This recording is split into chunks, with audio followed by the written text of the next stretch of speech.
Hello and welcome. It's Tuesday and you're tuned in to Beyond the Darkness. We're back with another edition of True Crime Tuesday.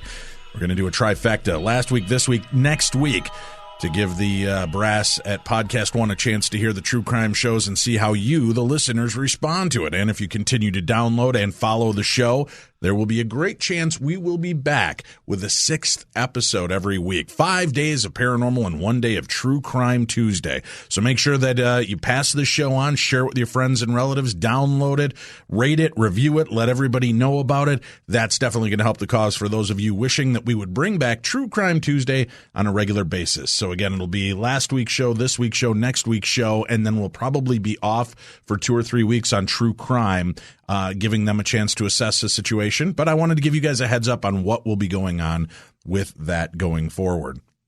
We do have true crime today. We've got dumb crimes, stupid criminals coming up later in the show. Tomorrow, Heather Dominguez and Sharon Millman will join us, and they're going to talk to us about the Consciousness Continues program, the near-death experiences and after effects.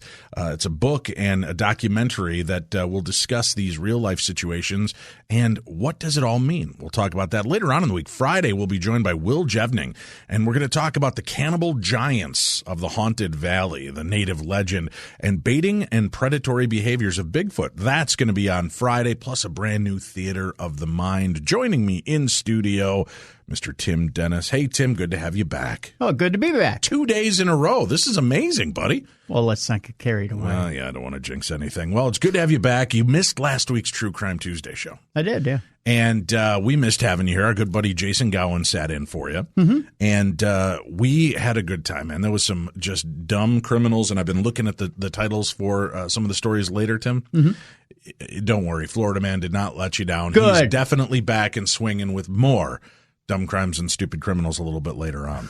Good to hear. Alan Warren has been our guest before when we were with Straight Up Darkness Radio. Mm-hmm. Now we're bringing him in to the fold for Beyond the Darkness.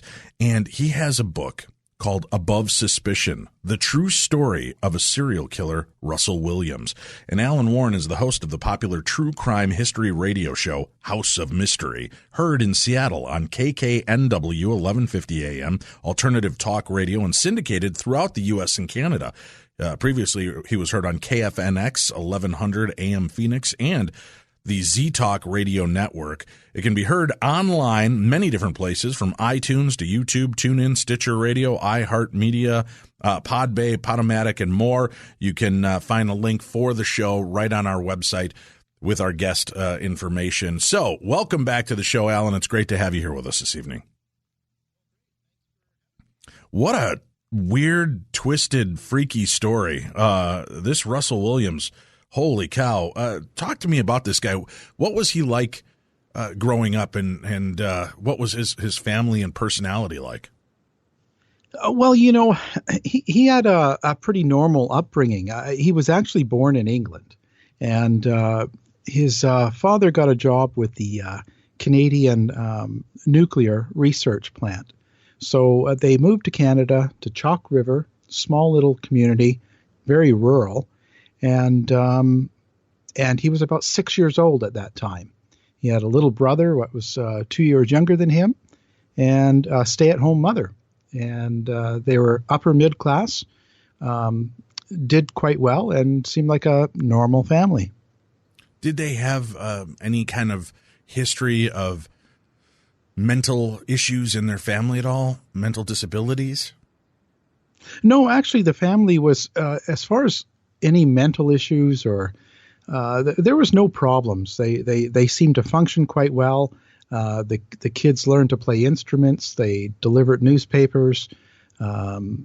Everything seemed to be on the surface very hunky-dory.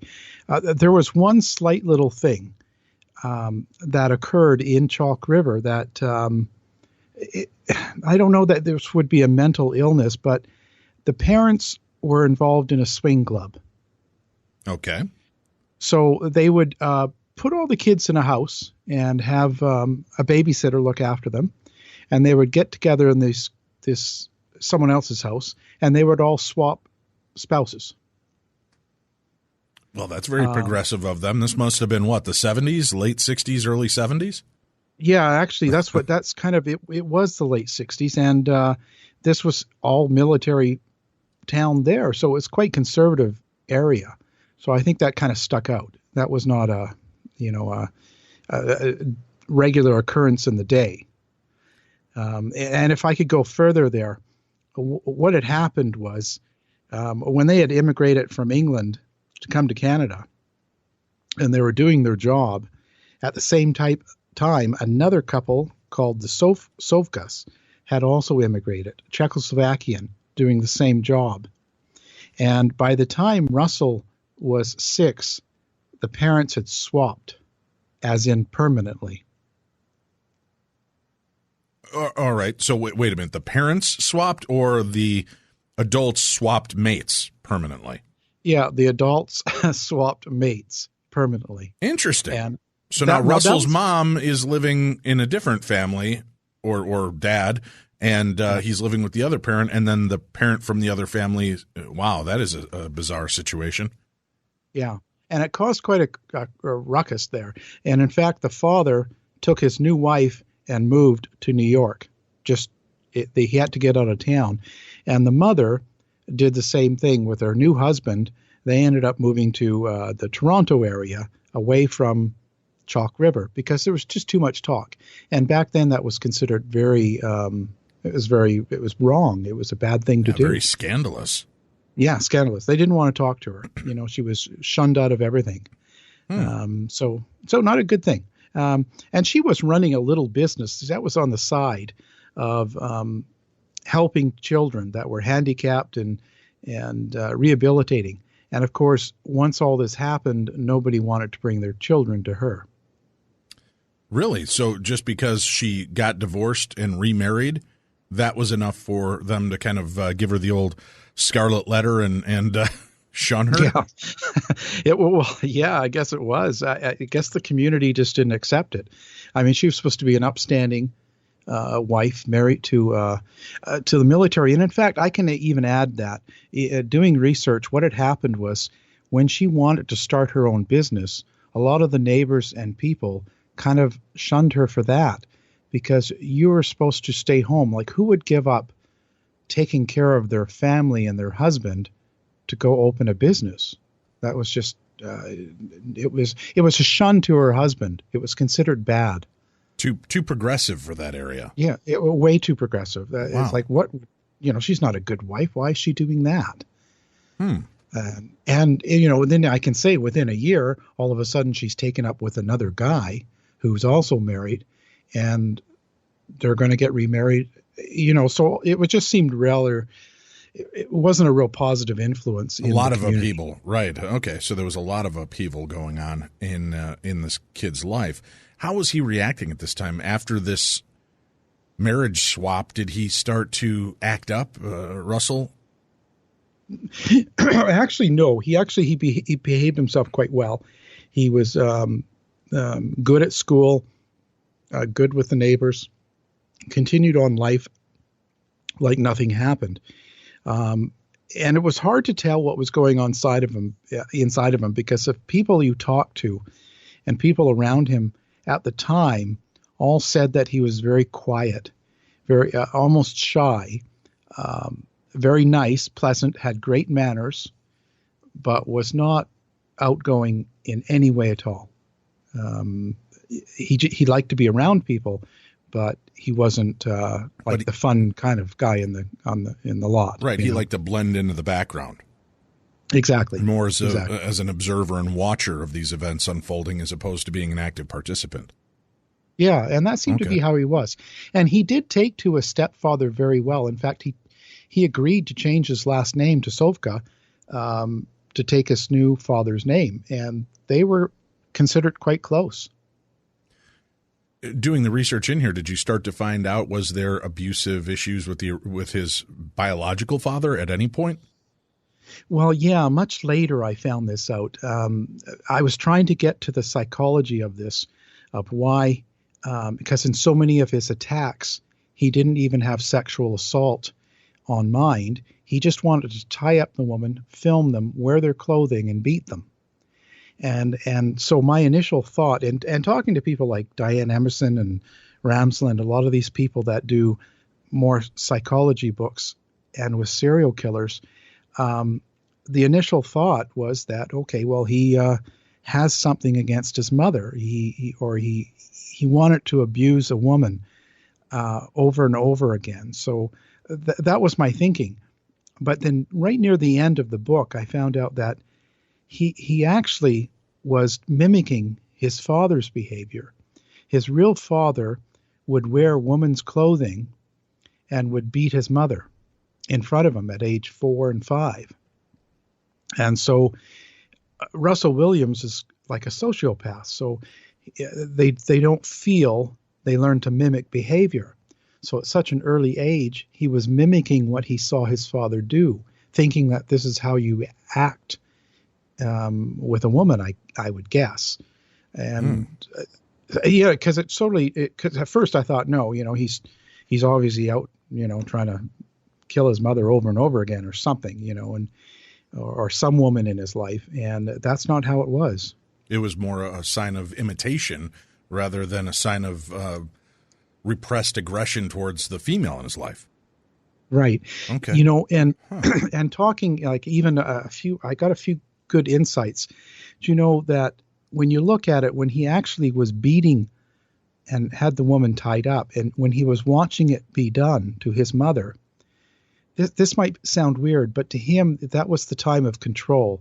He was actually calm. Things were okay. And so, as he grew older and he had to reenact this to bring himself down. And I say that because the further and further he moved up in rank in military and had more and more responsibility, these attacks became more and more aggressive and more abusive and right, even longer. Let's start to get to that level. Now, at what age does this young man begin to show signs of mental deterioration and aggressive nature? Well, and that's another tough one.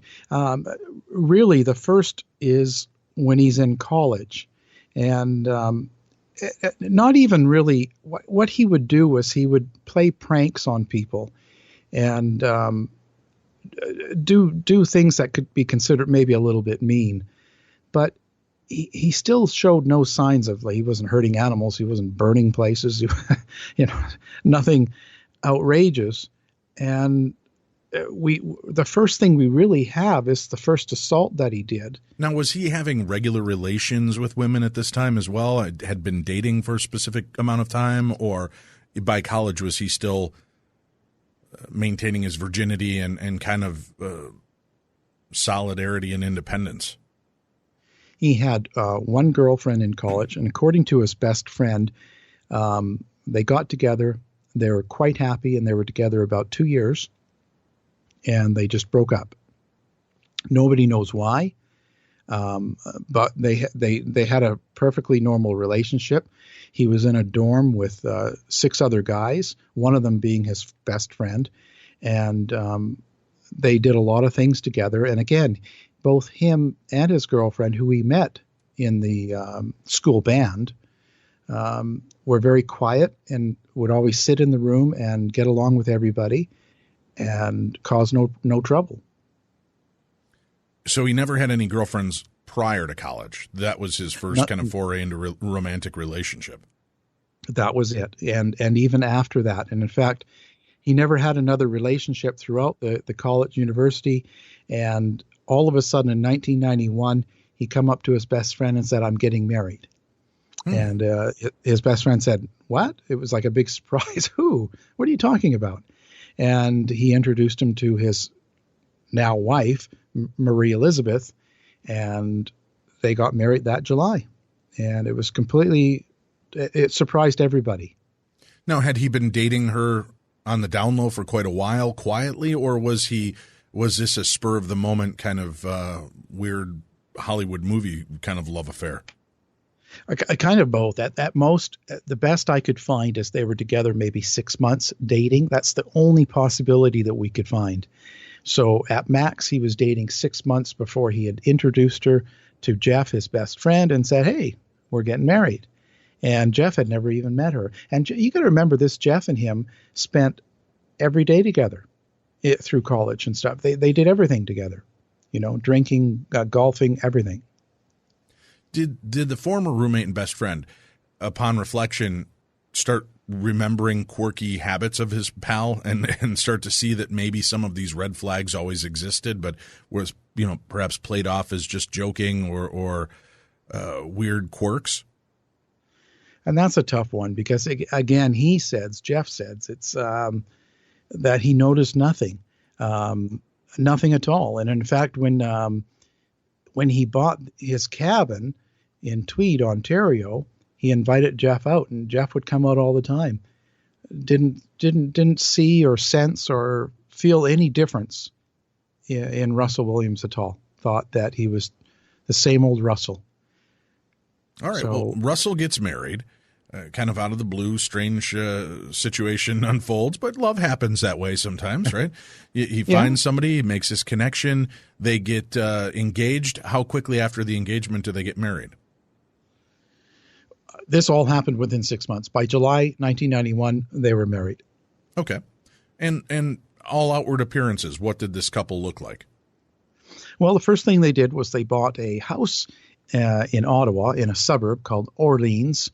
And they seemed like very nice. In fact, talking to the neighbors, they said Russell was very quiet, very polite, had the best manners possible, would always hold chairs, open doors, get drinks for people, sit in the back and just smile, very seldom talked. Meanwhile, she would be a little bit more talkative. She would come out and kind of conduct the conversation with everybody. She was a little more aggressive than he was, and quite nice as well. People really liked her. She actually happened to have quite a good job. She was the associate director of the Heart and Stroke Foundation of Canada, and by the time all this happened, she was the executive of the foundation. So she was at the head of the whole foundation in Canada by the time 2010 happened and all these murders came out. All right. The relationship between them, was it ever violent in nature? Did she ever appear with unexplained bruises or falls downstairs, anything like that? No, it was quite the opposite. He would actually, right up to the end, he would again, go out, pick up her luggage, carried it in for her, hold the door open for her. Would always, when they went to the neighbors and had coffee and stuff, or a drink, he would offer her a drink and go get it. And it never changed the whole time. It wasn't just a newlywed thing. They seemed like the perfect couple. And when you talk to all the neighbors, they said it seemed like the perfect Hollywood couple, or power couple or something. They just both had great jobs, great careers, beautiful people, good-looking people, and great to have as neighbors. And that was what year that they got married? 1991. 1991. He was eventually caught in what year? Well, 2010. Okay. February 8th was when he was apprehended. All right. Well, let's start working our way through the timeline here. 1991. After his marriage, what is the earliest, attack that we can look at? Well, it started out with break-ins. In as early as late 1991, in the Ottawa area, there was a lot of break-ins. People would come home and find their house had been entered, but none of the valuables were taken, and they couldn't figure out why. Why would you break in and not take anything? Or, right. And so they, some would report it, some wouldn't. And after a while, one of the very first ones was their next door neighbors in Ottawa. The 12-year-old girl, when they came home from a trip, noticed that her whole underwear drawer was gone, emptied. And she told her parents, and they kind of didn't believe her. They kind of said, well, did you check the laundry basket and, the floor maybe? Were they aware that a break-in had taken place at this point? No, in fact, Ottawa was keeping it. The police were keeping this secret. No, but I mean the family. Did they come home to a broken window and then No, found not that at her. all. Okay. No, All right. and in fact, I'll tell you, out of all these break-ins, which we later know the numbers, only 15% of them were reported. So he was Wow. very, very stealth. He didn't break in that you would see it. He would break in a covert way, and there would be no damage. But he was very good at it, and he would go in and take what he wanted and leave. And it was always young girls' underwear and stuff like that, or a dress or shoes at that time. And nobody could fathom that as being, what? Why would someone do that? And you see, because the police were keeping it quiet, it wasn't like it was being reported. So people weren't hearing about it on the news and kind of going, oh my God, that happened to us. And that it wasn't a build, Oh, sure. So there was this kind of quiet undercurrent going on of this bizarre break-ins and collections. How was he picking these people? Were they families he knew and people that they were personable with, or? Yes. Okay. All of them. It was people he didn't know too. This was not, I don't know exactly how he decided who he was going to do this to, but he did it to his neighbors and he did it to friends. And then he also did it to people that had no idea who he was, just happened to be in the same neighborhood. So it was always concentrated. Right. Did he have a specific type of victim? Was it always little girls, dark-haired girls, blonde, brunette? I mean, what was the style he was seeming to be attracted to? Well, this is kind of where we're stumped, because in over 800 undergarments that they had found when they did the search after he was arrested, it went from a range from 11-year-old girls to 50-year-olds, and sizes as well. And he also would take all these girls' undergarments, but he would take shoes and dresses, and of the mothers in the house, he would take their vibrator. Okay. All right. So he seemed to be he was just an all friendly guy. He just wanted everybody's, and guess your idea of friendly and mine are different, Alan. Mine is bringing a blueberry pie over, not stealing my neighbor's vibrator, but I'm old fashioned, I guess. There you go. You got to catch up with the new day. But what I mean was he was not selective to just taking the young girls. He hit every woman's room and would select what he wanted to take. And it didn't matter about their age or their situation. Well, you said that he broke into the neighbor girl's house and stole her underwear, completely cleaned out her drawer. At what point did her parents realize that this wasn't just her making a mistake and maybe it was still in the dirty clothes hamper? When did they realize, oh, this is a thing? Well, actually what it was, they just sent her off on her way a few times. But then when the mother went to do laundry, all of their dirty laundry was taken, all of it. And so she became concerned and she called the police. So she made a police report, and she found out from the police that this had gone on for a while now, and she had never heard about it. And they said that. So what she did was she went to the town meeting, community meeting, and told everybody. And that made Ottawa go crazy. All of a sudden, everybody, whether they were missing something or not, were on edge. There's some sort of peeping Tom thief going around taking girls' panties. Why were the Ottawa police keeping this so hush-hush? I get different answers from different people concerning that. And I really don't know if there's really one good reason. Were they trying to keep the people calm? I also got the feeling that they didn't really believe a lot of what was going on, and it just didn't. I couldn't get a good answer from anybody. So that was good enough for the Ottawa Police Department. So somebody stole your laundry, eh? Doesn't sound likely to me. Let's just pass that crime. There was no real investigation. What happened to Dudley Do-Right always getting his man? Well, Dudley was on vacation, right? Ottawa was not under his jurisdiction?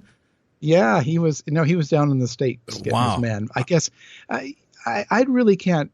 I never did get a good answer for that, and it still that's one of the confusing things is why are you keeping it quiet? Why not put it out there? So once they unearth this and this woman finds out that this is a quiet crime that's going around, how many people at that point were the police aware of? Do we know that? We got the information that there was over 100, and in fact 145 break-ins at that time in Ottawa. I think you missed missed the title of your book. It should have been Dirty Laundry. This guy, this guy's rifling through people's dirty laundry and taking it with him. Wow, boy, you could stop by my house on Thursdays because I had a whole family I'm trying to keep up with laundry. It takes me 3 days to get through it. Somebody could just steal it. It'd be easier for me to go buy new clothes than do all the laundry. What a wackadoo. So he's stealing all the dirty clothes. Now, is he stealing everybody's dirty clothes, or is he specifically going in and picking out the women's outfits? It's all about the woman. He wasn't interested in any of the men in the house or anything that they had. And when all this was happening in Ottawa, you got to realize that it was just before that they bought a cabin in a town or a little community called Tweed, which is about 2 hours away from Ottawa on a lake, and it's a very pretty area. The reason they bought that was because Trenton Air Force Base, where he had just been moved to and promoted, was right there. So it would save him the 2 hour drive and back every day. Okay. So he would stay out at Tweed Monday to Friday, go home on the weekends with the wife in Ottawa. So would the wife be with him in Tweed, or would she be staying in Ottawa while he was doing what he had to do? Well, she would be traveling a lot, right, with her job. Okay. And when she was home, she would be in Ottawa, or she'd spend weekends at the cabin in Tweed. So was he hiding his spoils at the cabin then? Is that what he would do? Take them there? Well, yeah, but this is a problem that it is. The whole thing's a problem, Alan. You sound pretty calm about this case. All right. Well, it's my Canadian blood. I guess. Got to be polite. All right. No, what was the problem? But what's funny is he kept it. What he would do is that when he'd do a break-in, he would have a duffel bag, and he would have all of his spoils, as you would call them, in that bag. And he also would take pictures. So he breaks into the house, and he goes into the girl's room, takes all of her undergarments and clothes out. Then he would take all of his clothes off, and he would try them all on. And he would take pictures of it. And at the same time, he'd set up a camcorder and film him doing this. And he would do this all night long, and sometimes 2 or 3 days in a row to this house because he knows they're gone away. And then he would put all of this into a bag, pictures, video, underwear, everything, and leave it in a bag. He didn't try to hide any of the duffel bags. They were just all around the house. Oh, okay. So was this like kind of a hoarder's house or what? No, it was actually quite well kept. But what I mean was, okay, so you would have the Alan, duffel bag. How could it be quite well kept when there's duffel bags filled with soiled clothes all around? Is the wife does she not ever look down on the floor? She just keeps her eyes up? Well, that's what the problem is. It's like because she denies that she knew anything about this, right? And she had no idea that he would ever do any of this kind of stuff, and how could it be, and blah blah blah, the same old thing. But he had, when the police did the search, just in the cabin, they had 13 duffel bags full of clothes, women's undergarments, and with a lot of them there was the pictures and the films, and there were the ones that he even assaulted in there as well. So either he was not scared of her finding it, or she was involved. Above Suspicion, the true story of serial killer Russell Williams. That's what we're discussing. Our guest is Alan Warren. And if you want to get a copy of that book through Amazon.com, do us a favor. Go to darknessradio.com and you'll see the Killer Deals link on our page. Just click that and you'll go in and you'll see Amazon links at darknessradio.com under the Killer Deals link. Click on the Amazon links that support your area, Canada, the UK, or the United States, And when you do that, place your order for the book or anything that you're going to purchase through Amazon.com, because through the affiliate program, every dollar you spend, a small portion goes back to us to help keep the show on the air. It doesn't affect the people selling it, and it isn't more expensive for you. If you would have bought it on Amazon for $50 or you buy it through our link, it's still $50. Nobody feels any pinch. It's just a great way to help your buddies here pay all the administrative costs. So make sure you check that out. Again, the book Above Suspicion, the true story of serial killer Russell Williams. Alan, I want to know then, going forward, he's very placid about this. It's just stealing underwear. It's just trying it on. I mean, all of this is bizarre behavior, but it's victimless in the sense that nobody's being hurt. At what point in this journey does it start to turn dark? Well, it seems like every time he got into a new promotion with the military and he got more responsibility, these would get a little more aggressive and he'd be a little bit pushier. So in his break-ins, he would, for instance, go and take the lady's vibrator, but he would take a picture of his penis laying across the vibrator and leave it for her, or even put it on her computer and say thank you. And wow, he was brazen. Holy cow. Yeah, he started to get really pushy almost. In another place, he'd taken all of the pictures out of their photo magazine or album and placed them on the bed and would select certain ones, and he would masturbate on them. And he started doing things to let people know he was there, but they didn't know who he was. Right. So it all started going that way. And at what point do we know what year this aspect began? That would have been in about 2005 was when we started seeing things like where it was getting a little bit more aggressive. And that was the same time he was sent to Camp Barrage, which was in Dubai. And it was a secret military, thing that was going on. And when he came back, they had made him commander. So it was something he did there that made a big step in his career. And that was in 2009. Was this his pressure release as he was moving up in ranks and more was put on him, more needs, more responsibility? Was this his way of trying to vent that and keep control of his own stuff? Yeah, that's a very good point. I think it was his control, and it was bringing him back to calm. You see, he felt out of control when these things were happening, and so he would go and assault someone now. That's how it went up to, because it was bringing him back to the days when he was 5 years old and his father and mother were doing this behavior. And that was a safe time for him. It sounds weird, but that was what brought him back to calm. Was his mother an active participant in this display, or was she, I it's so weird to ask this question, right? Because you think, what woman in her right mind would let her husband beat her and wear these outfits? But they were already into some kinky stuff, and we know that there are sadomasochistic relationships and dominant submissive relationships out there. Was that was the relationship abusive in nature, or was it reciprocal? I'm thinking it was abusive. I'm thinking that way only because the mother refuses to talk. She put out one statement, and I can also say, well, wouldn't that make you think more than that? To me, that would be more of an admission of guilt. If she refuses to talk, it would sound more like, let's just keep the heat on his weirdness and not let people know I was a part of this. Because that would be, I don't know, my take on reading that.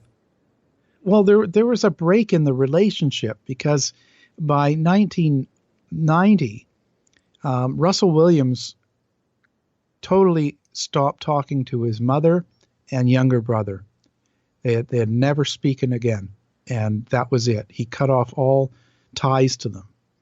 And why? I don't know. The mother won't talk about it, and the brother won't talk about it either. Not in those subjects. It just says that's how Russell wanted it. So there's obviously more there's a lot more complex situation going on here with their relationship. Well, it sounds like it. Maybe if he realizes that he's in a sense kind of Norman Batesing, with his mother, to keep that distance and that disconnect instead of facing her, knowing that he's doing the things his father did that were so degrading to her. I wonder if it was just easier for him to end that relationship and separate from them so that he didn't have to look into that mirror. Yeah. It's one of those, it's very difficult to get in their minds, and they certainly won't talk about it. But, there's something going on also because the younger brother won't speak to him either. Okay. And the younger brother's a doctor in Toronto, family doctor. All right. So 1991 begins this odyssey of bizarre. 2005, it moves into more aggressive nature where he starts almost taunting the families and the police by leaving proof that he has been there. And then 2005, he gets that promotion. And again, what is his position with the military? What was he doing? He was a commanding officer of Camp Barrage, as they called it. And that was in Dubai, and that was for their military actions in the Mideast. And soon he as was a military pilot? Yes. Okay. And as soon as they completed that mission, they sent him back to Trenton Air Force Base, which is Canada's largest base. And they made him a commander, but not the wing commander, not the top. He was about number 3 in ranking. And so then that's when the assault started. And what year does that begin? It would have been 2007. Okay. Now, do we know during the time in Dubai, were you able to uncover, did anything strange happen there? Or did he perhaps still live out some of this weird fantasy life while he was overseas? No, none at all. Everybody respected him quite well, and even the people bunked with him, and they're all still surprised. Even his commanding officer, the one that even gave him promotions and moved him through, and even the intelligence agents that interviewed him said there was no signs of any of this kind of behavior or any of these actions. And well, he got through all. Does that make you wonder how much of that is real, or how much of it is we need to save face here? Because this guy was a decorated military pilot. He'd flown for Canadian forces, VIP aircraft for dignitaries, and you said like the Queen of England, Prince Philip, the Governor General, and Prime Minister of Canada. And I mean, basically, he was the elite pilot of Canada's Air Force One, you said in the right. Press release. So could it be that we better distance ourselves from this and say we saw no signs? Because if they admit that, well, yeah, I mean, there were a couple of weird moments with this guy, and we'd noticed him tucking his bra strap in, but we didn't think to question him, that might reflect poorly on their choices and decisions. Well, that might be true. I mean, I can't get into the minds of them. I just talk to them and try to figure out what their point is. And I'm sure there's embarrassment, but right.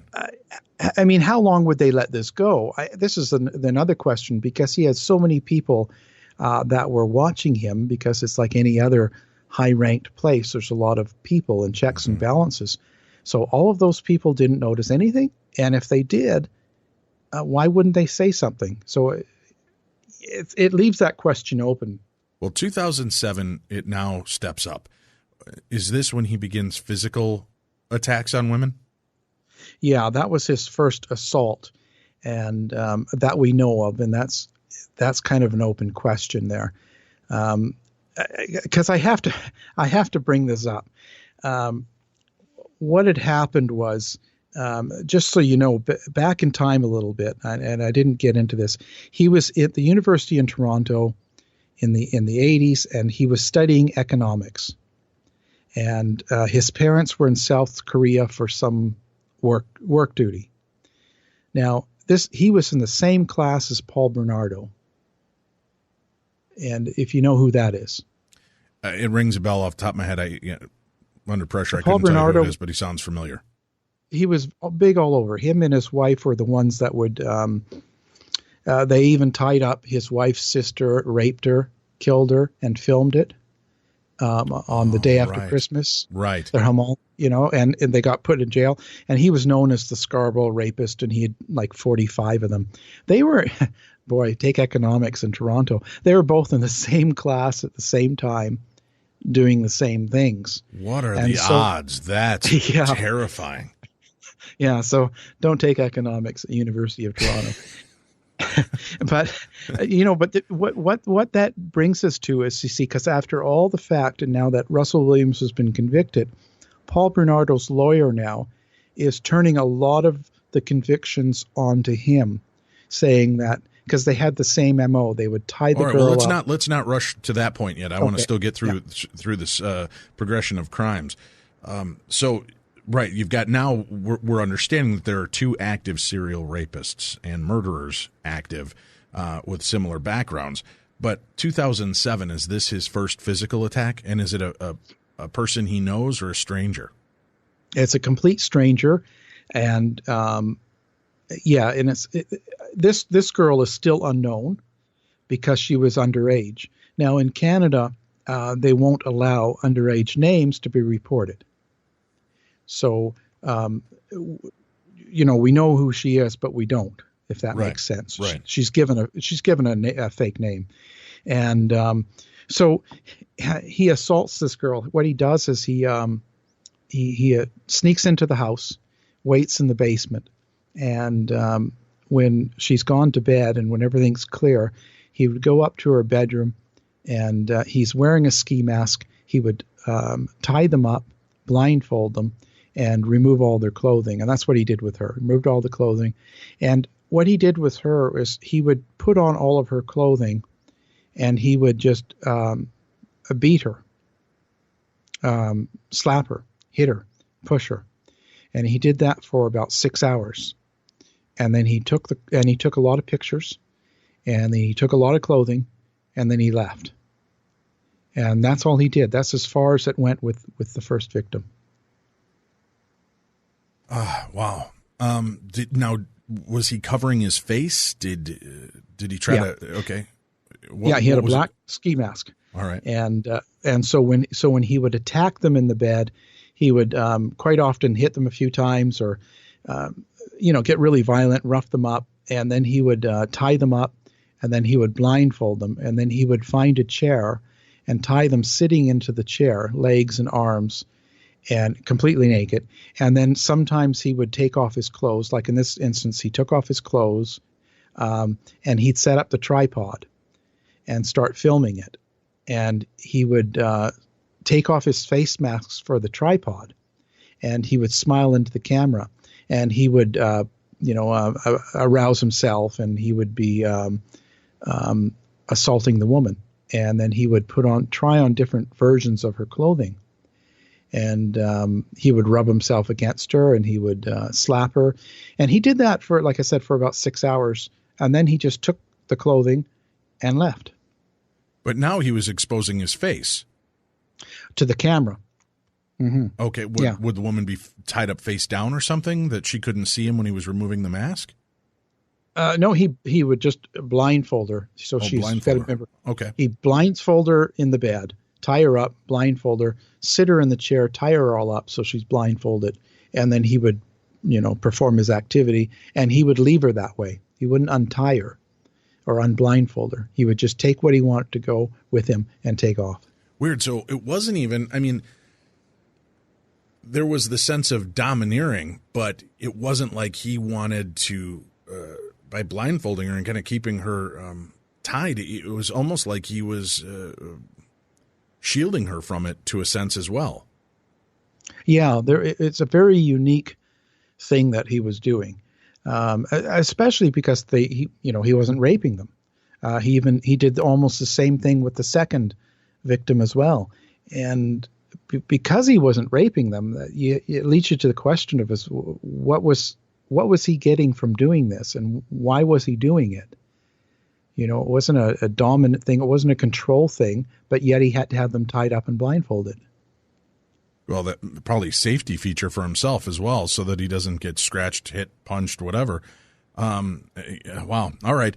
So 2007 begins those more aggressive attacks. At what point does it turn to murder? Well, I would say that the first murder that we know about was a corporal, and that's Marie France, and that was in November 2009. And she was a 37-year-old corporal, and she was a pilot just as he was. And in fact, they'd even flown dignitaries together.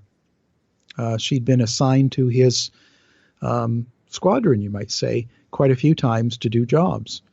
So they knew each other and got along quite well. And then she was the next full victim. And now this time he went all the way. And he had gone to her house, broke into the basement, and the first thing he would do is go through the whole house to make sure no man was living there. So he'd go through the bathrooms, the bedrooms, make sure there was nothing to show any signs of a man that even stayed there sometimes, like a boyfriend or something. And then he would kind of plot how he was going to do it. Then he would come back a week later and actually do the job. So, and that's what he did. And this time he waited. And she came home, and he was waiting for her to go to bed. But she came down looking for her cat and spotted him in the basement. So he assaulted her quite viciously, actually. He beat her a lot, and then he hung her on a pipe that was sticking out in the basement. He actually just took her, lifted her up, and just stuck her on it, and she was still alive. And now, so he had a mask at the time still, so we don't think she knew who he was. It's hard to say. And so then eventually he decided to take her upstairs and start doing his thing, and she fought back going up the stairs. And so he smashed her head into the wall, and it took out a big chunk of the sheetrock. It just wow. So there was some violent force. Oh, he violently had to. She put up a really, really big fight. Okay. All the way up the stairs, lots of damage, blood. But when she finally fell and passed out, you see what he would do is then all of a sudden stop, take out his camera, and take pictures. He had to have this all on film. It was too exciting for him, I guess. And again, he took her upstairs, tied her up, set up the camcorder, and did the whole thing. But now this time he actually raped her. And with her, that was about a 12-hour ordeal. Oh, how horrific. Did he leave her alive, or did he kill her? No, then he killed her. He told her that he wasn't going to, right? And throughout the whole thing, I guess she was on the film too. You can see how she kept on. She's blindfolded and she's saying, "Tell my mother I love her." And she had a boy, a young boy, that was with his father, and she would say, "Oh, tell him I love him," and all just things like this a lot. Oh. And please don't kill me and all this. And he's like, "You're not going to die." And he kept on saying things like that. And then he was he just trying to disguise his voice at all, or was he just speaking in normal tones? He was speaking in normal tones, but she didn't once during, if you watch any of the tapes, she didn't once say, "Oh, I know who you are," or anything. It was all, "Let me go," or right. It was just always pleading. Have you seen these tapes yourself? A few of them, yes. Oh, how? Not all of them. He has over 7,000 hours of them. 7,000 hours? 7,000 plus hours of tapes of doing these kinds of things. So once he's now entered into the world of murder, how many between that first one that we know of to the one, his final, how many murders did he actually commit? We've heard anywhere from 2 to 20. We don't know. Because they were also finding bodies all through the area. That Paul Bernardo was doing the same thing. He would blindfold them, tie them up, rape them, beat them, and kill them, and throw them in a ditch. But wasn't our guy is taking photographs and souvenirs? And if he's got all of these bags, could they not say, "Oh, well, look, we have Jane Doe 1, Jane Doe 3, Jane Doe 5 here in this bag," and be able to attribute The murders to him? They've attributed a lot to it, but they can't prove it. Was there, this is going to be a horrific question, but was there ever any cross-pollination? Did any of the same women end up being assaulted by both men? There was a few. Really? Actually, there was 2. Holy cow. That we know of. And, you know, it gets worse in a sense that all of this is going on, and now you have a murder. So panics hit the streets. Everyone's freaking out. And then he goes and starts to get really aggressive in leaving people notes and stealing people's things. And then he went into one person's house, and he went into the dirty laundry basket, and he found a young girl's underwear, and it had blood on it. And so he would take a picture of himself masturbating on it, and he would leave it for them. And now he's leaving DNA everywhere. Wouldn't that also help in this case to try to tie him to how many crimes he was involved in? Well, it did in some case, but you know, when it came to the trial part, there was some. Before we get to the trial, what broke the camel's back? How did this guy finally get busted? Well, that was with he had a girl called Jessica Lloyd. Jessica Lloyd was about a block away. She was single and nice-looking girl, and I believe she was in her mid-20s. Used to work out, was very good shape, good job. And for some reason, he picked her, and we don't know why. Again, but she had an open field right beside her house, and this was in winter as well, muddy type, not really frozen. You know, it was that kind of slushy time of year. And so when he was casing the house, he would park beside her house in that open field. And then he decided he was going to go kill her. So he did the same thing. He parks in that field, breaks into her basement, and waits. She comes home, and he attacks her, ties her up, and assaults her for hours. And now this one went a little bit crazy because he heard a noise. And this part you can see on the film. He heard a noise and he was startled. He jumped up, threw a lot of his clothes on. Then he grabbed her and said, "Well, who's here? Who else lives here?" And she was like, "Well, nobody." So he untied her, left her blindfolded, and put on clothes for her. And then he dragged her out to his car out in the field a ways away. And then he took her home to his house. Wow. And took her in the basement.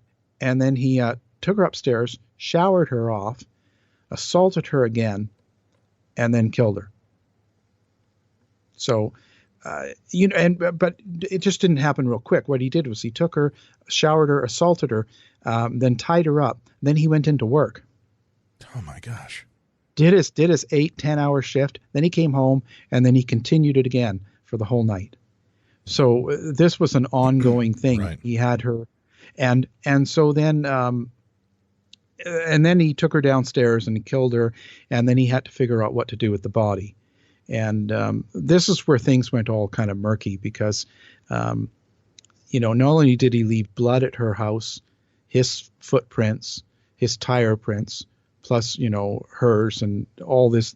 It's really, he just left anything. He didn't try to clean up any of the evidence at the house. Now he had a body he had to get rid of. So he threw her in the freezer initially. And now this gets really this is a great way to have a neighbor. He goes to his next door neighbor, Larry Jones, who's getting ready to go hunting. Larry Jones is retired, about 60, and would hunt partridge. And so he asked him where you went hunting and how he would do it and all these questions. And Larry Jones thought, well, it's kind of weird. We've been living together for years, and I hunt partridge. But anyway, went about his day. Comes back, and someone broke into his garage. Runs in there, reports it to the police. Nothing stolen, but an old jacket and a pair of gloves. So what happens? Russell Williams takes that body, drives it to where the guy goes hunting, Larry Jones, and drops it. And it happens to be wrapped in his jacket and gloves. So he's leaving clues behind to try to implicate someone else. Yeah, he got away with it because actually the police, when they actually came and they did a complete search of both him and his wife, and they both were arrested, and it came out in the papers. So the whole town, the whole city, in anywhere to do with Ontario, Toronto, Ottawa, everybody thought they caught him. Larry Jones killed these girls, raped these girls, bad man. And he had nothing to do with it, but he was framed by Russell Williams. How long after her murder did it take before she was eventually found? About 2 months. Okay. And how did they then implicate going back to this neighbor miles and miles away? Did he leave ID in the pocket or something? I mean, how do you find a jacket and gloves and say, oh, I know this belongs to Larry? Well, yeah, and actually it had, it was his work stuff, and it had his blood all over it. Oh. And they kind of, and you know what, you want to hear something even more, why he picked this Jones guy. This is like really complicated, but he picks the Jones guy because Jones' son works at Sears, and no particular reason, but he works at Sears, and who he worked with was this Jessica Lloyd, this girl that was killed, her boyfriend, and they were complaining because they needed to fix her water pump at the house. And so what do? They call up Larry Jones, because he lives next door, and say, can you go over and have a look at it? So he goes over and puts his fingerprints all over everything throughout her house and in the basement, trying to fix things for her for no charge. Oh. So that added to it, because they find his prints all over the basement. Oh, no. So it sounds like one of those conspiracy things, right? Like you hear, oh yeah, how could his prints be on there? How could his glove with blood be on the body? And how, you start to hear all these things, and so everybody just assumed, yeah. And here's some points I just want to make sure we hit. We're running out of time, but he filmed all these sexual assaults, even the killings, as well as taking pictures. Then kept those pictures on his computer, as well as several duffel bags throughout the house, which also had the undergarments from the girls he had assaulted and even killed, as well as pictures of the girls being assaulted. Then those bags of clothes and pictures were left throughout the house, not hidden from anybody, including his wife. He shared the laptop that had all of the assault pictures with his wife, and she didn't know anything about the crimes. Exactly. At very least, he was not worried about her finding anything. He would break into these houses, you say, make all of this happen. He set up neighbors. So finally, once all of this is done and they've got the wrong guy, how does the spotlight suddenly get turned over to Russell Williams? Well, it's like I say, there's always a pleasant accident that happens. What happens is after Jessica Lloyd is murdered, and that they set up a roadblock just on that block, just to get information. And also what had happened was, now this is just too weird. So when Russell Williams, at the time of the killing, Russell Williams is pulled up in that lot beside her house, and he's waiting for Jessica Lloyd, to come home. So up comes a car to Jessica Lloyd's house, the lights on, they go up and they ring the front doorbell. They get back in the car and they leave. So it wasn't her. Then Jessica Lloyd comes home. He commits the murder, takes the body, blah, blah, blah. Now, after they find this out, who that person was that drove up and rang her doorbell was a policewoman for the police department. She had seen that truck on the side of the lot and thought it looked suspicious, so she thought she'd knock on the door to see if they knew who it was. And of course, Jessica Lloyd wasn't home. So the policewoman comes up, rings the doorbell, nobody's home, and she leaves.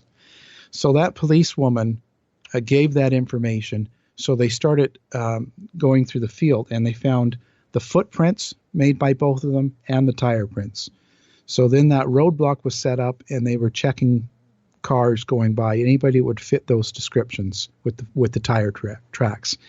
And Russell Williams happens to be driving his Pathfinder that he did the crime in, which he never did. He would always drive his BMW to work and back. And so one of the cops recognized it and put him on a list. And then they watched him for a little while, and then they called him in for an interview. And does he admit to it at that point? Well, when he comes in, and you can watch the interviews, and they're on YouTube as well, most of the interview, he walks in like he's real smug, chewing gum, throws his hat and jacket on the table. And the police officer says, well, have you ever had your rights read before? And he's like, oh, yeah, not a problem. And have you ever been interrogated by a cop before? And I've been interrogated by, he was real smug with all sorts of, to get my top security client clearance. So, yeah, there's nothing I'm worried about. Do you want a lawyer? No. Like, he was real smug. Within 2 hours, he was confessing. Wow. And did he confess to how many different atrocities? Well, you see, he confessed to Jessica Lloyd and initially, and he wouldn't go further. And this has kind of been a real sore spot now for Canadians, because what had happened was, see, plea bargaining in Canada is illegal. You cannot plea bargain. That's just the system. So the problem was that he would confess to the 2 murders, 88 break-ins, and 2 assaults, guilty, and not even have to do trial, as long as they would keep all pedophile out of it. So the Crown decided to keep the pedophile of all the young girls' clothing, and the first sexual assault victim was underage. They kept it all out of press, and they locked the files until recently. And that was sort of what drew me to make sure that I put this out in the book, because the biggest thing was that they plea bargained to protect the image of the military, and that's the wrong thing to do. Fascinating. This guy is still alive? Yes, he is. He got put for life with no parole, of course. And now he's in Quebec, maximum security prison. Did you ever get a chance to speak with him? No, just his lawyer. He refuses to speak to anybody personally, but his lawyer speaks for him. And he is only allowed out 1 hour a day. When is he due to be released? I know you said life, but is there a chance for parole in your country? No, never. Not in what he's done. He's a lifer. So there is no such thing as parole for someone like him.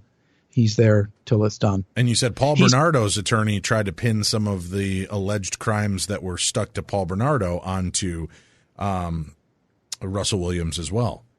Yes, there's 10 of them now as lawyers after, as well as I just can't believe the numbers. There's 38 girls that were assaulted and raped, and some of them were killed. Out of those 38, nobody was ever assigned or charged for it. So Bernardo's lawyers saying that they were Williams. You know what I mean? It's a fight over 40 girls. Like, who did what? It's crazy. Is that going to release any pressure off Bernardo and get him out then? I don't think so. I think he's a lifer as well. See, the sad thing with that, his wife turned state evidence and they let her out already. Oh. And she was actively involved in it. Oh, yeah. She would hold the camera while he did it. Oh, my gosh. And that's Bernardo's wife, just so we're clear, folks, not Russell Williams. Even while he killed his sister, she held the camera. And then afterwards, she would dress up like her sister, and he would have sex with her, and they'd film it.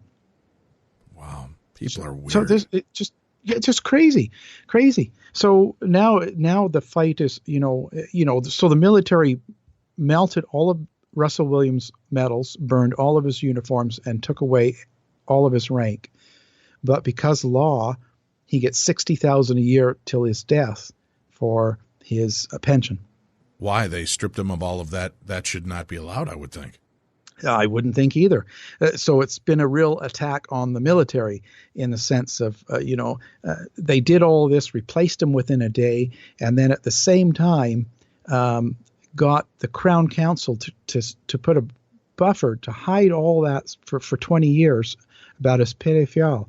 And that's wrong. It's totally wrong. So they handle it the wrong way. And Well, thank you for exposing this story and getting it out to the mainstream media and to the world with your book, Above Suspicion, the true story of serial killer Russell Williams. And it is available right now. Again, we have links up to it and to Russell's site, so you'll be able to check that out for yourself. Or I'm sorry, not Russell's site, Alan's site. Alan, thank you so much for joining us today. Well, thank you. It's a pleasure always to talk to you. Hopefully we'll talk to you again in the future with some of your future endeavors as well. All right, stay tuned. We got to clear our palate. When we come back, we've got Dumb Crimes, Stupid Criminals with Tim Dennis and Dave Schrader here on True Crime Tuesday, Beyond the Darkness.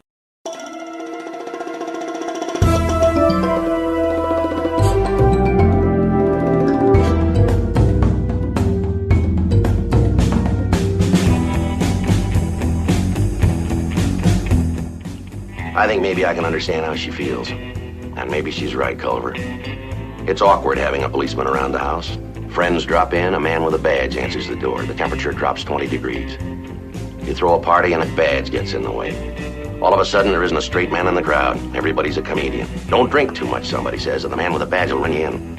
Or how's it going, Dick Tracy? How many jaywalkers did you pinch today? And then there's always the one who wants to know how many apples you stole. All at once, you lost your first name. You're a cop, a flatfoot, a bull, a dick, John Law. You're the fuzz, the heat, you're poison, you're trouble, you're bad news. They call you everything, but never a policeman. Maybe she's right. Beyond the Darkness.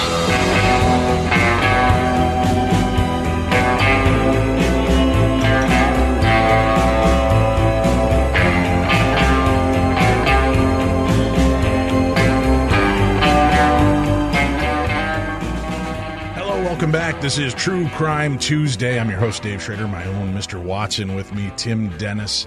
Tim, it's been a while. Are you ready to look at some dumb crimes and stupid criminals? Oh, yes. Yeah, it's been a long time, hasn't it?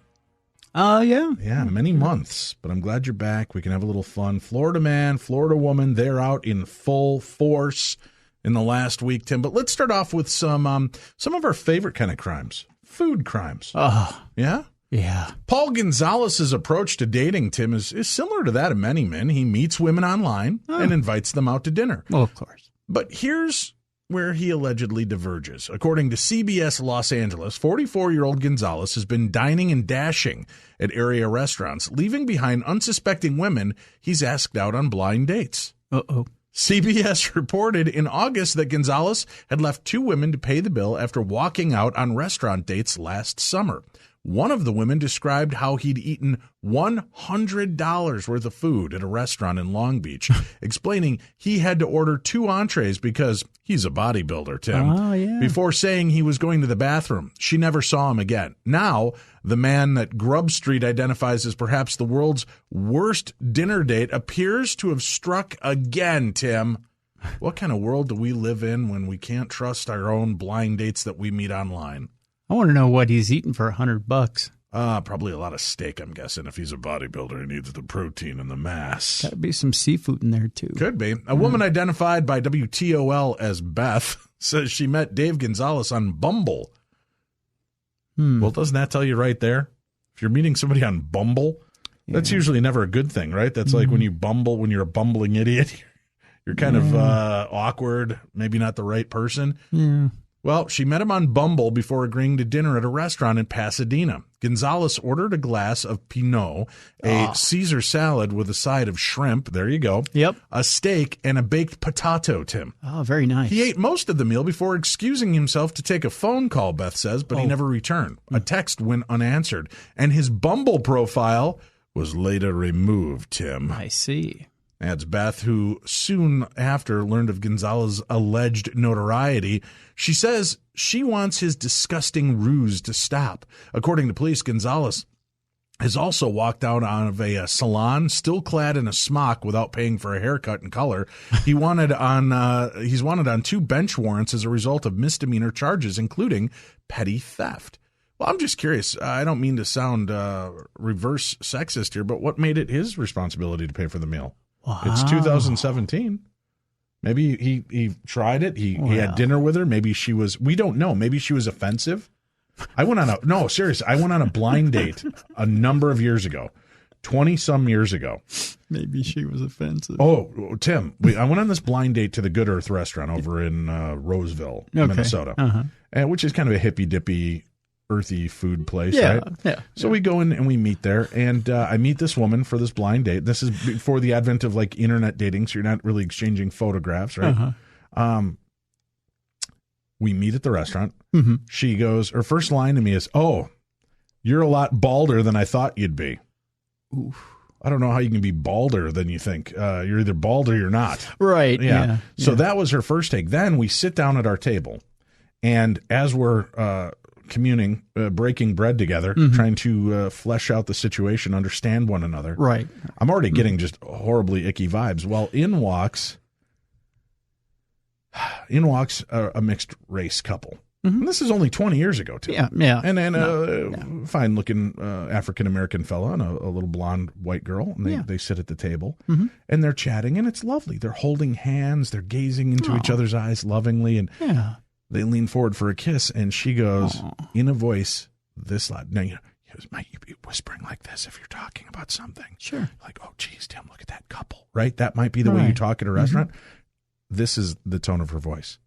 Oh, my God, if that N-word kisses her one more time, I'm going to effing puke. Whoa. She doesn't say N-word. She says the N-word. Whoa. And it was like an Old West saloon when the stranger walks in. You could have heard a pin drop. Everybody stopped, and this fellow turns around and looks at me.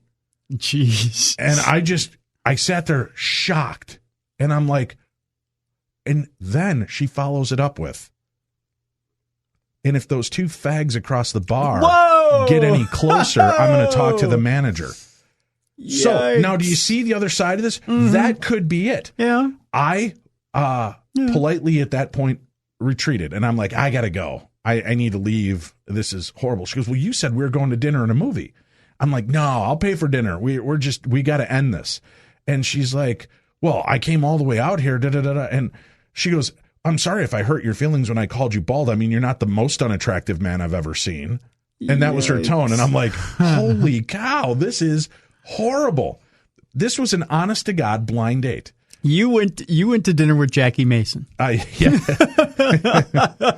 at the mixed couple.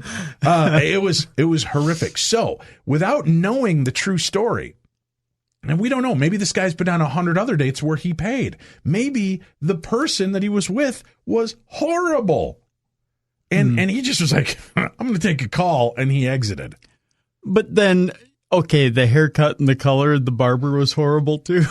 You've never gone in for a bad haircut and thought, and maybe he's one of those explosive types. You know, he's a bodybuilder. Maybe he's pent up a little anger. Not saying all of them are, but maybe there's kind of this rage, internal rage, and maybe he realizes in a moment of cool collectedness, I need to leave right now, or I'm going to get crazy in here. My frosted tips are not turning out the way I hoped. By the way, your frosted tips, they're great. So I'm just saying, there's always another side to the story. Until we hear that side, I can only go on my own experiences, Tim. And I've had some unbelievably horrifying, terrifying dates. Now, mind you, I still paid and got the hell out of Dodge. But that was 20 years ago when men were still men, not, a lot of the kind of people that are out there right now who take no responsibility for anything. So he might have just picked up and ambled his way out. I would just say if this bodybuilder were a jazz musician, his name would be Thelonious Monk. Okay. Yeah. Right. I think he's totally at fault. Tim, when you hear about food, we always know, food can kill, right? Too much cholesterol, too much high fatty food. Yeah. But do you realize one of the most violent foods in America is the cheeseburger? What? It's true. No. Police are investigating after a woman assaulted her mother with a cheeseburger at an East End McDonald's. You ever been punched with a cheeseburger before? Oh, my God, right in the mush. Indianapolis Metropolitan Police were called to the McDonald's at 21st Street and Shadeland Avenue around 12:30 a.m. Sunday. The two women got in a fight after the mom told her daughter she could no longer stay at her home, said IMPD police officer Aaron Hammer. The mom drove her daughter to someone else's house, but on the way, the daughter changed her mind about where she wanted to go. The 60-year-old mother told officers her daughter, 39, started yelling at her, so she stopped at the McDonald's drive-thru because she's apparently still has the mentality of a mother with a much younger daughter, right? When you want to shut the kid up, get him a nice little Happy Meal. Happy Meal, right? Happy, it's in the name, right? Happy Meal. Yeah, you're going to make her feel better.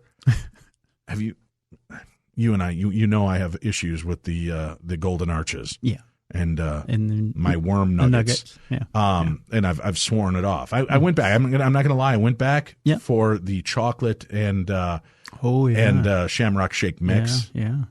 But I felt guilty. I felt like I was doing something wrong by going back and doing that. Really? Oh yeah. But the meat and the patties. Mm-hmm.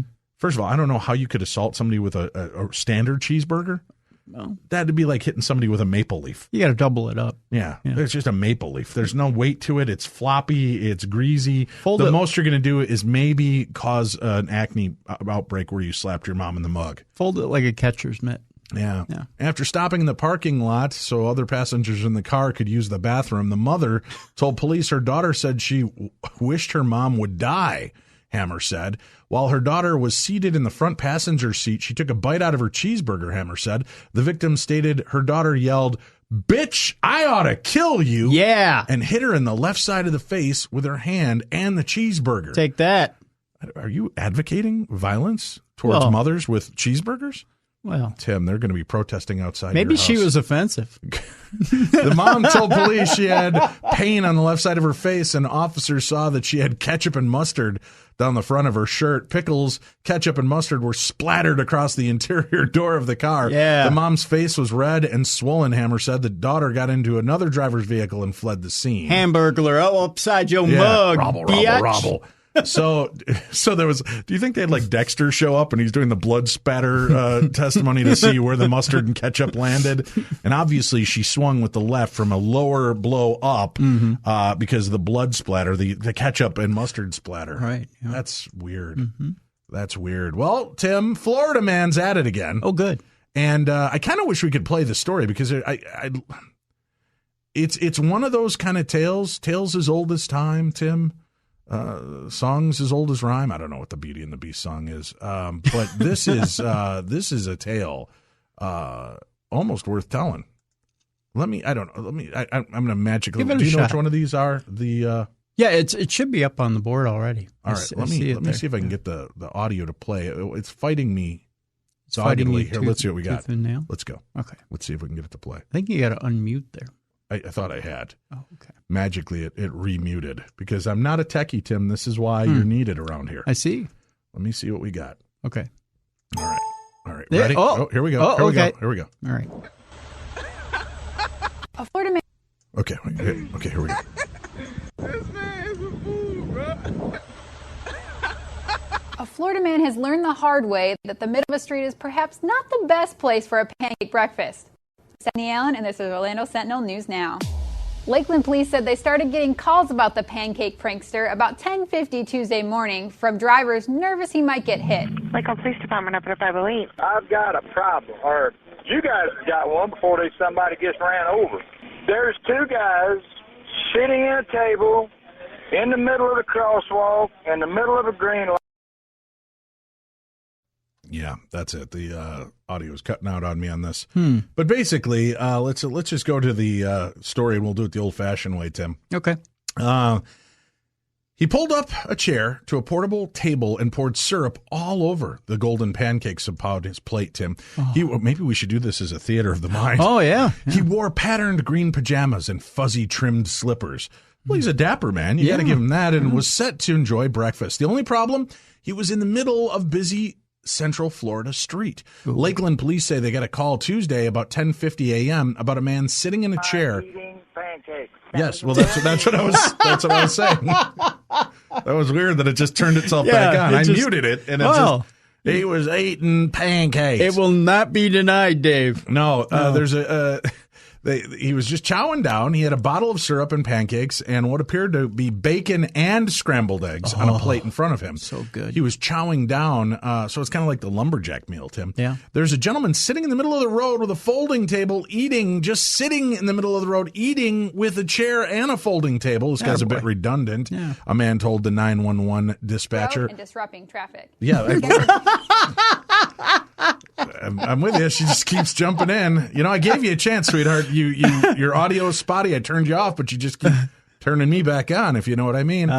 Video shows several vehicles stopping and trying to navigate around him. The person filming is heard laughing from the side of the road. Police said the man left before police officers arrived, but they later found a video of the breakfast break on Facebook where several people had tagged the alleged eater. At this point, it wasn't alleged eating. He was actually eating. He's there added was many witnesses, and it's on video. Yep. They went back to the intersection Thursday and found a suspect, Kiaran Thomas, age 21, living only about 100 yards away. Oh. Thomas told investigators the whole thing was a prank, police said. He was cited on charges of placing an obstruction in the roadway and disrupting the free flow of traffic. Darn him. Man, they're cracking down in Florida. Yeah. What kind of country? Hey, boy. We ain't having no pancake eating, middle of the road, sitting fool in our county. What kind of country do you want to live in where you can't eat your breakfast in the middle of the road? This is it. Listen, it's like a full contact sport. It's like extreme sports. If this is how I choose to live my life or die, what's the man got to say about it, Tim? Exactly. What's the man got to say? Next, they're going to be trying to make me wear a helmet on my big wheel, Tim. Right. Helmet on my big wheel, nephew. That's right. I don't want to wear a helmet You on my big wheel. can't pull that little emergency brake and skid without your helmet. Let me just reach down between my legs and pull the emergency brake on my big wheel. We're going to go to an armed man upset. Someone took a bite out of his grilled cheese sandwich, triggered an hours-long barricade situation Sunday in Dundlick, Baltimore County, police said. Corporal Sean Vinson said officers were called around 5 p.m. for a domestic dispute at a house in the 7100 block of North Point Boulevard. A woman and her daughter came out of the house and told officers that shots had been fired. Whoa. Vincent said no one was hit by the gunfire. We do have evidence that the weapon was fired, Vincent said. Police said the suspect remained inside the house alone. Vincent said that the man surrendered peacefully to officers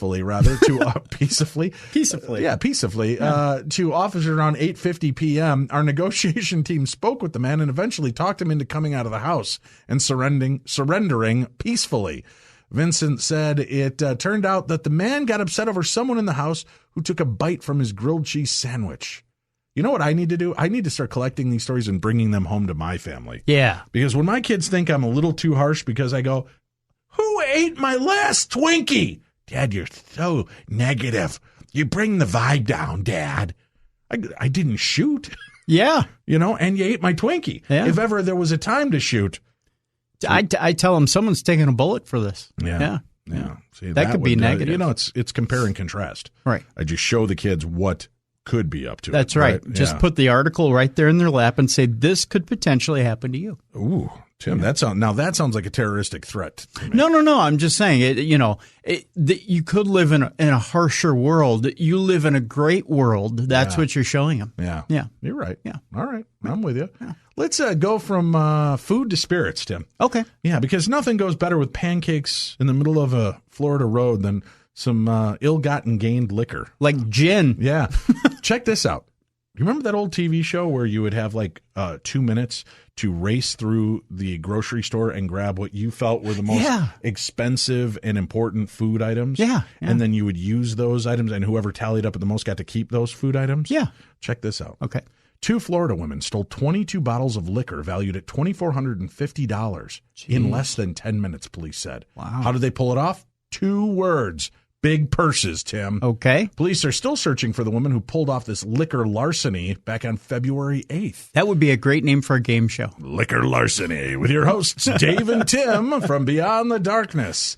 Anyone with information is encouraged to call the Broward County Crime Stoppers at 954-493-8477. That's 954-493-8477, Tim. How does that even happen? Listen to this. Think in 10 minutes. They were able to steal $2,450 worth of liquor. That's 22 bottles of liquor. 22 bottles of liquor, in 2 purses. How many bottles of Cavassier is that? I don't know. Authorities in the Virginia city of Winchester accomplished a feat that would make their compatriots in Gotham City proud when they arrested a man roaming the streets dressed as the Joker. Look at this cat. I've seen the picture, yeah. He's like the zombie Joker. Yeah. He's terrifying. Yeah. This should be the kind of guy that they do for the next movie. Right. Jeremy Putman's eerie appearance raised eyebrows among residents when they spotted him walking through downtown Winchester on Friday afternoon. Beyond his bold look, the fact that Putman was allegedly wielding a sword made their concerns all the more pressing. Oh, yeah. Oh, people are such snowflakes nowadays. They really are. I don't know if I want to live in a world where a terrifying zombie-looking version of the Joker carrying a sword down the street is some cause for alarm. Right. Tim. Exactly. As such, police quickly arrived on the scene and took the 31-year-old man into custody, charging him with wearing a mask in public, a felony which carries a shocking prison sentence of 5 years. What? You heard me. The reason for Putman's bizarre antics have yet to be revealed. I'm going to go with drugs or alcohol. Yeah. That's my guess. Yeah. His arrest will likely dissuade any other supervillains in Winchester from attempting a prison break on his behalf. So there's no mention of having a large sword, Tim, but don't wear a mask in this town because you're looking for trouble. Yeah. You're cruising looking for trouble. 5 years for a mask, huh? Yeah, up to 5 years. That's a dangerous crime to commit, I guess. Well, so much for my beauty secrets, huh? Yeah. Huh. Weird.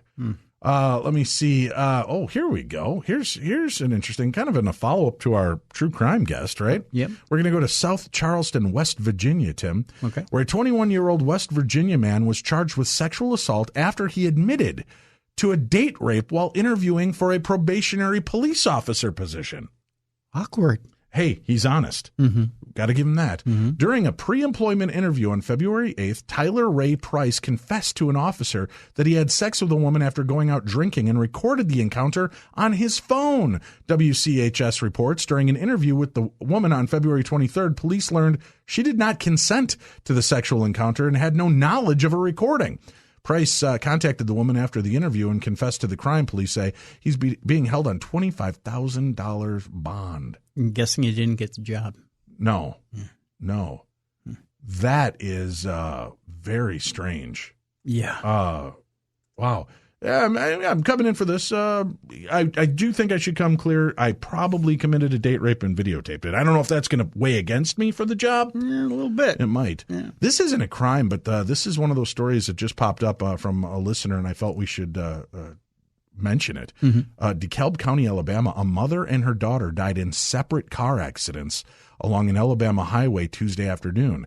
Investigators say the woman, identified as 39-year-old Julia Yates Patterson, died when the Ford Explorer she was driving collided head-on with a Dodge Ram truck. The fatal crash happened at Highway 117 around 3 p.m., according to WHNT. 2 people riding the truck were hurt in the incident and taken to the hospital. A short time after the wreck, a vehicle hit and killed a child on a different stretch of the same highway. The child, who investigators identified as Patterson's daughter, died at the scene. Family members say the girl, Elizabeth Patterson, was 8 years old. She went by Libby and had just celebrated her birthday last weekend. She was in 2nd grade. Jeez. It's not yet clear how the girl ended up on the highway that afternoon, according to the Times Free Press. Elizabeth had gotten off the school bus a few minutes before she was struck by a 2008 Ford Fiesta. While a police investigation continues, friends of the child's father, Kevin Patterson, have arranged a fundraising account for him. So, man, keep him in your prayers and thoughts. To have lost your wife in one car accident only to have your daughter struck and killed miles down the same road in a completely separate accident. Yeah. That is unbelievable. I can't even rationalize that. That's terrifying. That is terrifying. Terrifying and sad. Let's see a couple more Florida stories for you, Tim. Sure. Should we do that? All right. Since we were talking about booze, let's go with this. An Australian mother shared the epic lunchbox fail when she had her 5-year-old daughter pack her own juice box. which turned out to be an alcoholic drink. Oh. Lisa Smith shared a photo with the Elaine page on Facebook showing the Smirnoff vodka-infused raspberry sorbet pouch that her 5-year-old daughter packed in her lunchbox instead of one of the juice pouches the family had been keeping in the freezer. Epic lunchbox fail when you tell your 5-year-old preppy to put a frozen juice pouch in her lunchbox and you forgot the other pouches in your freezer, Smith said. Made it for a very interesting phone call from the teacher. I apologized for not sending enough for the teachers and they just laughed, thankfully, she wrote. Oh my gosh. Yeah. Yeah. Huh. Well, Smirnoff vodka raspberry sorbet. I bet she was popular at the playground. It probably made school go very well for that day. Or wobbly as hell. Yeah. A Florida woman accused of stealing someone's identity to pay for thousands of dollars in plastic surgery is on the run. Lakeland police said they were looking for 20-year-old Naira Thomas for allegedly stealing a woman's identity and personal information to pay for breast implants, butt lift, and a lip injection. Detectives said Thomas opened a credit application at Watson Clinic in Lakeland using the identity of a woman living in Illinois.